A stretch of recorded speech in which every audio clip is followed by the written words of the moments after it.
មួយយើងអូសតែឯងចឹងវាស្រួលមានពេលវេលាច្រើនសម្រាប់អង្គុយកាត់វីដេអូឬក៏ចង់ថតវីដេអូ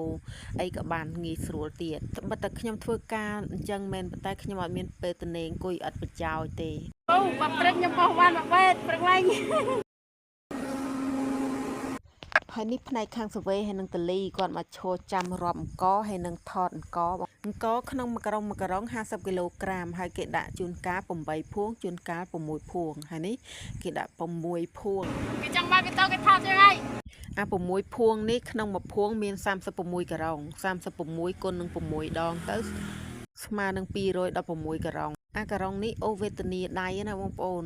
ឈាមដៃអូពេលខ្លះឈាមដៃលហាហ្មងដៃខ្ញុំអាយះតែញឹកហើយអូសអង្គនេះគេអូសពីសាយក្នុងមួយលបាំងហ្នឹងហើយក្នុងមួយក្រុមគេអូសពី2នាក់ប៉ុន្តែគ្នាខ្ញុំតោកអញ្ចឹងខ្ញុំអូសតែឯងទេខ្ញុំអត់ចង់អូសចូលគេខ្ញុំអត់ចង់ដើរកាក់ណាមួយយើងអូសតែឯងអញ្ចឹងវាស្រួលមានពេលវេលាច្រើនសម្រាប់អង្គុយកាត់វីដេអូឬក៏ចង់ថតវីដេអូអីក៏បានងាយស្រួលទៀតបើតែខ្ញុំធ្វើការអញ្ចឹងមែនប៉ុន្តែខ្ញុំអត់មានពេលទៅនេអង្គុយអត់ប្រយោជន៍ទេអូបាត់ព្រឹកខ្ញុំបោះវ៉ាន់មកវេតព្រឹកឡើងគេទៅនេអង្គុយលេងអង្គុយអីទៅពេលខ្ញុំអត់មានពេលទៅនេគឺខ្ញុំពេលអង្គុយអត់ធ្វើការអញ្ចឹងខ្ញុំអង្គុយកាត់វីដេអូថតវីដេអូ